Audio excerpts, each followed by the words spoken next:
Hello friends, welcome to SSC coaching centre. दोस्तों, आज की वीडियो में बात करेंगे गणित के महत्वपूर्ण प्रश्नों की। वीडियो को दोस्तों अंत तक जरूर देखिएगा, बहुत ही लाजवाब प्रश्न लेकर के आया हूं और ऐसा ट्रिक बताने वाला हूं कि बहुत ही कम समय में आप इन प्रश्नों को सॉल्व कर पाएंगे। तो चलिए स्टार्ट करते हैं। दोस्तों, पहला प्रश्न है आपको दे रखा है दोस्तों, रूट में 1 + x के बटे में 144 बराबर 13/12 है, तो x का मान क्या। इस x का मान पूछ रहा है दोस्तों, क्या होगा।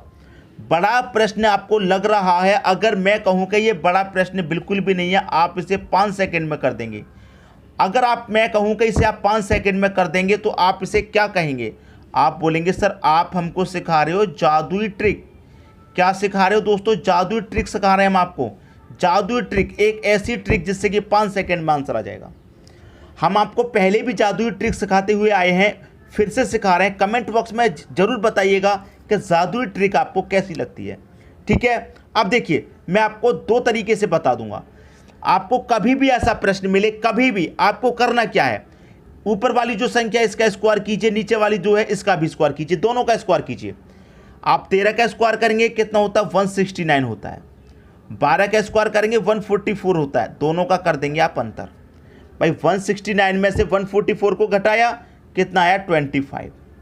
अब आप कहेंगे सर इतना करने में भी हमें समय लग रहा है, 5 सेकंड से ज़्यादा समय हो गया, 6 सेकंड हो गई। अब मैं कहूँगा 6 सेकंड हो गई, कोई बात नहीं, आप 4 सेकंड कर लो। आप इनका स्क्वायर भी मत कीजिए, दोनों का सिर्फ जोड़ लीजिए। 13, 12, 25 आंसर खत्म। प्रश्न पहला ऑप्शन सही। अगर मैं कहूँ कि आप स्क्वायर भी मत कीजिए, अगर आपको स्क्वायर करने में भी परेशानी हो रही है इस तरह के प्रश्न में, दोनों संख्याओं को जोड़ दो, बस आंसर आ गया, खत्म प्रश्न। सबकी समझ में बात आ गई। जादुई ट्रिक कैसी लग रही है कमेंट बॉक्स में जरूर बताइएगा। अब देखेंगे अगला प्रश्न। अगला प्रश्न है 6 अंकों की सबसे बड़ी और सबसे छोटी संख्या का योग कितना होगा। भाई 6 अंकों की सबसे बड़ी संख्या लो और सबसे छोटी संख्या लो, उसका योग। तो 6 अंकों की सबसे बड़ी संख्या क्या होगी? ये दोस्तों आपकी सबसे बड़ी संख्या होगी 6 अंकों की। ठीक है, और सबसे छोटी कौन सी होगी? सबसे छोटी होगी दोस्तों ये वाली संख्या।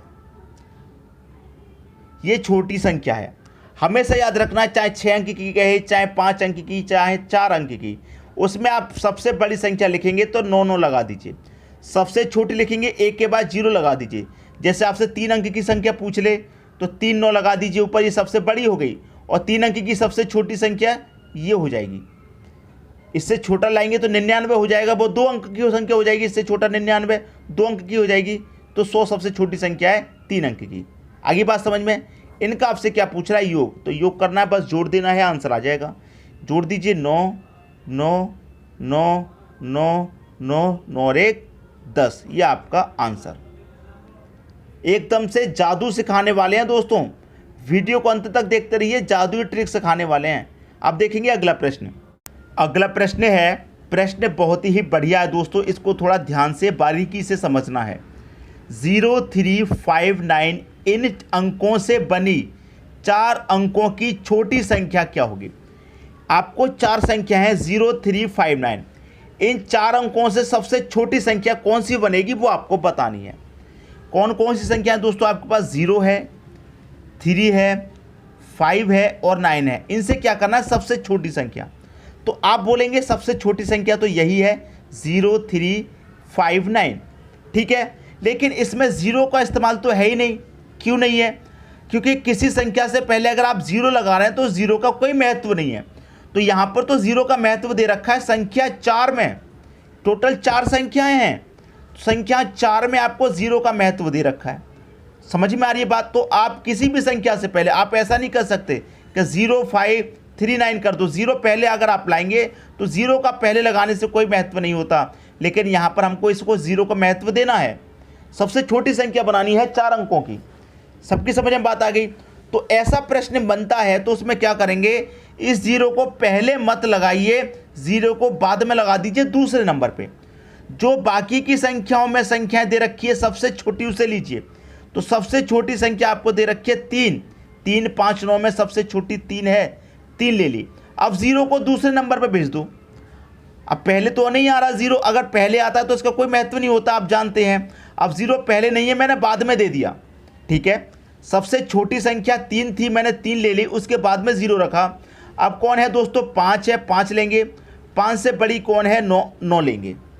ठीक है, ये आपकी सबसे छोटी संख्या है इन 4 अंकों से बनने वाली। सबकी समझ में उम्मीद करता हूं प्रश्न अच्छे से आ गया होगा। अब देखेंगे अगला प्रश्न। अगला प्रश्न है 1 से 10 तक के घनों का योग क्या होगा। 1 से 10 तक के घन, 1 से 10 तक का मतलब है दोस्तों 1 का घन, ठीक है, फिर उसके बाद 2 का घन, फिर 3 का घन, इस तरीके से दोस्तों कहाँ तक, 10 के घन तक की बात कर रहा है कि इनका योग क्या होगा। 1 से लेकर 10 तक ये संख्याएं कैसी हैं, लगातार संख्या हैं, प्राकृतिक संख्या हैं। ठीक है, तो प्राकृतिक संख्या हो और उसमें घन का योग पूछ रहा हो तो इसके लिए दोस्तों एक फॉर्मूला होता है। क्या फॉर्मूला होता है, सबसे पहले तो मैं यहाँ पर लिख देता हूँ पूरी बात। प्राकृतिक संख्या के घनों का योग का फॉर्मूला बता रहा हूँ, घनों का योग। ठीक है, याद रखिएगा, प्राकृतिक संख्या के घनों का योग का फॉर्मूला मैं यहाँ पर बता रहा हूँ। क्या होता है, n into n plus 1 divided by दोस्तों 2 और इस पूरे का क्या, होल स्क्वायर। ठीक है, n कितना है, n आप जानते हैं आपका 10 है, तो मैं यहाँ 10 रखूँगा, इंटू n आपका 10 है, 10 में 1 जोड़ दूंगा 11 डिवाइडेड बाई 2 और इस पूरे का क्या, होल स्क्वायर। अब मैं 2 से 10 को काटूंगा 5 बार में, 11 25 कितना हो जाएगा, 5 का मल्टीप्लाई 11 से करूंगा तो 11 25 कितना हो जाएगा, इधर लिख देते हैं 55 हो जाएगा। 11 25 55, तो ये 55 का स्क्वायर हो जाएगा कि नहीं हो जाएगा, 55 का स्क्वायर हो जाएगा। अब 55 का स्क्वायर अगर आप जानते हैं तो एक बार में लिख देंगे कि 3025 होता है। नहीं आप जानते तो 55 गुणे 55 आपको करना पड़ेगा जब आप आंसर बताएंगे, और हमको पता है तो हमने एक बार में आंसर लिख दिया। इसीलिए मैं आपसे कहता हूं कि स्क्वायर क्यूब आपको याद होने चाहिए। ठीक है, आपको याद होंगे तो आप जल्दी आंसर लिख दोगे। सबकी समझ में बात आ गई, तो इस फॉर्मूले को आप जरूर याद रखिएगा जब आपको घनों का योग निकालना हो। अब देखेंगे अगला प्रश्न। अगला प्रश्न है, बहुत ही बढ़िया प्रश्न है दोस्तों, बारीकी से समझेंगे अच्छे से। प्रश्न क्या कह रहा है देखते हैं। एक्स वाई बराबर x plus y plus root x y है तो 6 गुने 24 बराबर क्या। अब देखिए 6 गुने 24 दे रखा है तो 6 क्या होगा इसमें आपका x, 24 क्या हो गया इसमें आपका y हो गया। ये बात आपको एग्जैक्ट कर लेनी है। अब आपका x का मान दोस्तों कितना हो गया, x का मान आपका 6, ठीक है। y का मान कितना हो गया, y का मान हो गया आपका 24। ये क्या हो गया, मल्टीप्लाई का साइन, बराबर x का मान दोस्तों कितना है 6, तो यहाँ पर मैं 6 लिख दूंगा, प्लस y का मान कितना है 24, तो मैं यहाँ पर 24 लिख दूंगा, प्लस रूट में आ जाइए। x का मान 6 है गुने y का मान कितना है 24 है। इसी को तो सरल करना है हमें, इसको सरल करेंगे। 6 गुने 24 का मान पूछ रहा है, 6 गुने 24 का मान क्या होगा, मान निकल के आ जाएगा। 6 गुने 24 आपको ऐसे ही रखना है, बराबर 6 और 24 को अगर आप जोड़ेंगे तो कितना हो जाएगा, 30 हो जाएगा, प्लस 6 का 24 का अगर आप मल्टीप्लाई करेंगे तो 6 का 24 से मल्टीप्लाई 144 हो जाएगा, और इसके ऊपर क्या लगा हुआ है दोस्तों, रूट लगा हुआ है। सॉल्व करिए आगे। 6 गुने 24 बराबर कितना, 30, साइन किसका, प्लस का। अब 144 का स्क्वायर रूट आप निकालेंगे, कितना होता है आप जानते हैं, 12 होता है। लिख लिया, 6 गुने 24 बराबर 30 और 12 को जब आप जोड़ेंगे तो कितना हो जाएगा, 42 हो जाएगा। आपसे क्या पूछा था कि 6 गुने 24 बराबर क्या, तो 6 गुने 24 बराबर कितना, 42 हो जाएगा। ये आपका आंसर आ गया। बताइए कितने स्टूडेंट ऐसे थे, कितने बच्चे ऐसे थे जो इस प्रश्न को खुद से कर पाते थे, जो खुद से कर लेते, मेरे बताने की ज़रूरत नहीं थी। कमेंट बॉक्स में मुझको ज़रूर बताइएगा। ठीक है दोस्तों, अब देखेंगे अगला प्रश्न। अगला प्रश्न है, दो संख्याओं का योग 20 है। दो संख्याएं लीजिए, ये पहली संख्या हो गई, ये दूसरी संख्या हो गई। इनका योग क्या है दोस्तों, 20 है। ठीक है, तो इन दोनों का योग कितना है दोस्तों, आपका 20 है। पहली बात क्लियर, यहाँ तक तो पहली बात समझ में आ गई। अब देखिए फिर कह रहा है कि उनका गुणनफल 96 है। गुणनफल दोस्तों कितना आएगा, इस पहली संख्या का इस दूसरी संख्या का गुणनफल, दूसरी संख्या और पहली संख्या का गुणनफल कितना आएगा, 96 आएगा। इतनी बात क्लियर है। अब आपको इसमें यह सोचना है कि हमको दो संख्या ऐसी लेनी है कि जिनको जोड़ने से तो हमारा 20 मिल जाए और जिनका मल्टीप्लाई करने से आपका 96 मिल जाए। यही तो आपको करना है। तो देखिए वो संख्याएं कौन सी होंगी, अगर आप पहली संख्या 12 लें, दूसरी संख्या 8 लें, 12 8 जोड़ेंगे तो 20 होता है। ठीक है, पहली संख्या आपकी 12 है, दूसरी संख्या आपकी 8, 12 अट्ठे 96 होता है। अगर 12 का मल्टीप्लाई 8 से करेंगे 96। तो देखिए ये दो संख्या ऐसी हैं जो कंडीशन दोनों को सेटिस्फाई कर रही हैं आपकी को, ठीक है। पहली कंडीशन को भी सेटिस्फाई कर रही है कि दोनों का योग 20 है, दोनों का गुणनफल 96 है, दोनों कंडीशन को सेटिस्फाई। अब कह रहा है कि बीच का अंतर क्या होगा, उन संख्याओं के बीच का अंतर क्या होगा। तो इन दो संख्याओं के बीच का अंतर क्या होगा, दो संख्या कौन कौन सी है हमारे पास, 12 और 8, इनके बीच का अंतर क्या होगा, अंतर दोस्तों 4 का होगा। ये आपका आंसर आ गया। उम्मीद करता हूं कि किसी को भी समझ में ना आया हो, ऐसा हो नहीं सकता, सबकी समझ में आ गया होगा, सबकी समझ में। अब देखेंगे अगला प्रश्न। अगला प्रश्न है, एक गांव की वर्तमान जनसंख्या 8,47,000 है। प्रति वर्ष यदि 20% की वृद्धि हो तो 2 वर्ष बाद जनसंख्या क्या होगी। देखिए कोई भी एक जगह है, वहाँ की जनसंख्या कितना है, 8,47,000, 8,47,000 जनसंख्या है। पूछ रहा है कि हर वर्ष क्या होता है, 20% की वृद्धि होती है, तो 2 वर्ष बाद जनसंख्या क्या होगी। देखिए आप बहुत अच्छे तरीके से एक बात जान सकते हैं कि एक 20% की वृद्धि होती है तो ये क्या हो जाता है, 120% हो जाता है, ठीक है। 120%, और परसेंट का मतलब क्या होता है आप जानते हैं, बटे में 100। अब मैं 20 से कटाऊंगा ये 6 बार में कटेगा, 20 से कटाऊंगा ये 5 बार में कटेगा, तो ये 6/5 हो गया। तो ये एक वर्ष में कितना बढ़ा था, ये एक वर्ष का हो गया। और 2 वर्ष के लिए क्या करेंगे, 2 वर्ष के लिए फिर से 20% बढ़ेगा, मतलब 120/100, तो ये फिर से 6/5 हो जाएगा कट के। तो ये पहली वर्ष का हो गया, ये दूसरी वर्ष का हो गया। क्लियर हुई बात। तो देखिए वृद्धि हो रही है, क्या करेंगे, 6/5 गुने फिर से 6/5। 2 वर्ष की बात है तो 2 बार रिपीट कर दीजिए। अगर 3 वर्ष की बात होती तो 3 बार रिपीट, 4 वर्ष बाद पूछता तो इसी को हम 4 वर्ष लिख देते, मतलब 4 बार लिख देते। सबकी समझ में बात आ गई। अब इसको कटा लीजिए, आपके प्रश्न का आपको आंसर मिल जाएगा सॉल्व करने के बाद, ठीक है। देखिए पहले तो मैं क्या करूँगा, 5 का 5 से मल्टीप्लाई करूँ तो ये 25 हो जाएगा।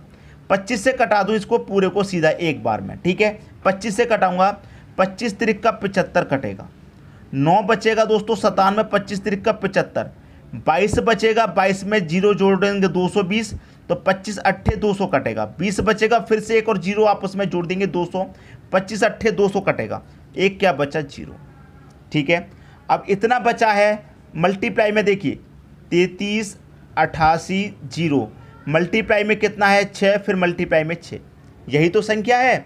अब 6 का मल्टीप्लाई कर दो पहले इससे, 6 का 0 मल्टीप्लाई में करूँगा तो 0 ही रहेगा, 6 का 8 में करूँगा, 6 अट्ठे 48 का 8 रहेगा और कैरी का 4 रहेगा। मैं इधर लिख देता हूँ, 6 अट्ठे 48, 48 में कैरी का 4 जोड़ दूंगा 52, 52 का 2, कैरी का इस बार 5 आ जाएगा, ठीक है। 6 तिरिक का 18, 18 5 जोड़ दूंगा 23 का 3, कैरी का इस बार 2 आ जाएगा। 6 तिरिक का 18 और कैरी का 2 कितना हो जाएगा दोस्तों, 6 तिरिक का 18 और कैरी का 2 उसमें जोड़ देंगे तो ये हो जाएगा आपका 20, ठीक है। 6 का मल्टीप्लाई हमने इससे कर लिया, अभी मल्टीप्लाई के लिए एक 6 और बचा है तो इसका मल्टीप्लाई और करेंगे, ठीक है। 6 का 0 मल्टीप्लाई करेंगे दोस्तों क्या रहेगा, आप जानते हैं 0 ही रहेगा। 6 अट्ठे 48, 48 का 8, कैरी का 4, 6 दूने का 12, 12 में कैरी का 4 जोड़ेंगे 16, 16 का 6, कैरी का 1, 6 दूने का 6 तिरिक का 18, 18 में कैरी का 1 जोड़ दूंगा मैं 19 का 9 हो जाएगा, कैरी का 1 हो जाएगा। 6 का मल्टीप्लाई 0 से करेंगे तो 0 ही रहेगा और कैरी का 1 जो था वो आ जाएगा, और 6 दूनी का कितना 12। ये आपके प्रश्न का क्या आ गया दोस्तों, ये आपके प्रश्न का बिल्कुल सही आंसर आ गया। क्लियर हुई दोस्तों बात, ये आपके प्रश्न का सही आंसर है। तो मैं उम्मीद करता हूं दोस्तों जितने भी स्टूडेंट हैं जो इस प्रश्न को सीख रहे हैं उनकी समझ में अच्छे से आ गया होगा। देखिए आप इस प्रश्न को चाहे तो ऐसे भी कर सकते थे कि आप 8,47,000 जनसंख्या है, ठीक है। अब इसमें क्या करेंगे, मैंने 6/5 क्यों लिखा, अगर मैं इसे क्या लिख सकता था, मैं इसको लिख सकता था 120/100 गुने 120/100 में इसको लिख सकता था, लेकिन मैंने इसे काट करके लिखा क्योंकि 20 से ये कटेगा 6 बार में, 20 से ये कटेगा 5 बार में, 20 से ये 6 बार में, 20 से ये कटेगा 5 बार, मैंने इसको काट करके लिखा, ठीक है। चाहता तो मैं ऐसे करके डायरेक्ट भी सॉल्व कर देता, लेकिन बड़ी बड़ी संख्याएं थी तो काटने में थोड़ी समस्या हो जाती, इसलिए मैंने संख्याओं को पहले छोटी कर लिया। अब देखिए जब 2 वर्ष की बात थी, इसी को 2 बार रिपीट करेंगे, 3 वर्ष बाद कहता है इसी को मैं 3 बार लिख देता, 4 वर्ष बाद कहता है इसी को 4 वर्ष बाद। अगर यहाँ 20% की जगह 30% की वृद्धि होती तो 130/100 आता, फिर उसी हिसाब से काटते। तो पूरी जानकारी आपको अच्छे तरीके से समझ में आ गई होगी, कोई भी स्टूडेंट ऐसा नहीं होगा कि जिसकी समझ में ना आया हो। ठीक है दोस्तों, अब देखेंगे अगला प्रश्न। अगला प्रश्न है किसी संख्या का HCF 75, LCM 450 है तथा पहली संख्या को 3 से भाग देने पर भागफल 75 आता है, तो दूसरी संख्या क्या है। बहुत ही बढ़िया प्रश्न है दोस्तों। इसके लिए एक फॉर्मूला होता है। फॉर्मूला क्या होता है, पहली संख्या गुने दूसरी संख्या बराबर LCM गुने HCF। ये दोस्तों एक फॉर्मूला होता है, याद रखिएगा। ई नहीं है दोस्तों, ये F है यहाँ पर, HCF ये फॉर्मूला होता है। इस तरीके के प्रश्नों में यही फॉर्मूला लगाया जाता है। अब देखिए यहाँ पर आपको सीधा सीधा बात कही गई है कि HCF आपका कितना है दोस्तों, HCF आपका 75 है, तो मैं HCF यहाँ पर 75 ले लूँ, गुने LCM 450 है, मैं LCM सीधा सीधा यहाँ पर 450 ले लूँ, बराबर पहली संख्या को 3 से भाग देने पर भागफल 75 आता है। ठीक है, जब 3 से भाग देने पर भागफल 75 आ रहा है, हमें क्या करना है, दोनों का गुना। तो 75 का 3 से सीधा सीधा गुना कर देंगे तो कितना हो जाएगा, ये 225 नहीं हो जाएगा। बस इसी को तो सॉल्व कर लेना है, आपके प्रश्न का आंसर आपको मिल जाएगा। ठीक है, अब देखिए मैं इसे कटा लूँगा, आपका आंसर आ जाएगा। 25 से कटाता हूँ, 25 से ये 3 बार में कटेगा। 25 से इसे कटाऊँगा, ये 25 से 9 बार में कटेगा। 9 से इसे कटाऊँगा, 9 25 45 कटेगा, एक ही जीरो, मतलब 50 बार में कटेगा। ठीक है, यहाँ तक कट गया। अब 50 का मल्टीप्लाई दोस्तों कितने से हो रहा है, 50 मल्टीप्लाई ये 3 से हो रहा है। ठीक है, तो 50 मल्टीप्लाई 3 कितना हो जाएगा, 50 मल्टीप्लाई 3 हो जाएगा ये 150। ये आपके प्रश्न का क्या आ गया, सही आंसर आ गया। उम्मीद करता हूं दोस्तों सभी की समझ में प्रश्न बहुत ही अच्छे से आ गया होगा, किसी को भी प्रश्न में कोई डाउट नहीं होगा। आपसे कह रहा था कि पहली संख्या को 3 से भाग देने पर भागफल आपका 75 आता है, तो दूसरी संख्या क्या है। ये जो पहली संख्या है ये 225 है दोस्तों, याद रखिएगा, ये दोनों का गुणा नहीं है, 225 पहली संख्या है। इसमें आपको दूसरी संख्या फाइंड कर रहे हैं हम, तो दूसरी संख्या हमारी कितनी निकल के आई है, 150। सबकी समझ में प्रश्न बहुत ही अच्छे तरीके से आ गया होगा, किसी को भी प्रश्न में कोई भी डाउट नहीं होगा। ठीक है दोस्तों, अब देखेंगे अगला प्रश्न। अगला प्रश्न है किसी घनाभ की लंबाई 24 सेंटीमीटर, लंबाई कितनी दोस्तों 24 सेंटीमीटर, गुणे चौड़ाई 16 सेंटीमीटर, ऊंचाई कितनी 16, उस घनाभ में 8 सेंटीमीटर के कितने घन बनाए जा सकते हैं।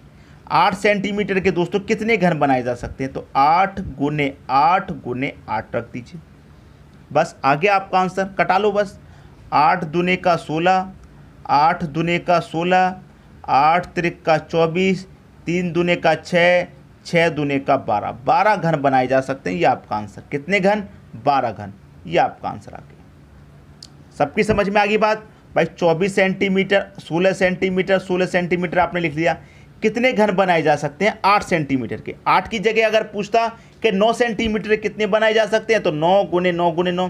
पूछता कि 12 सेंटीमीटर कितने बनाए जा सकते हैं, तो 12 गुने 12 गुने 12 लिख लेंगे। बस सबकी समझ में आ गई बात। ठीक है दोस्तों, वीडियो कैसा लगा कमेंट बॉक्स में जरूर बताइएगा। वीडियो देखने के लिए आपका बहुत बहुत धन्यवाद।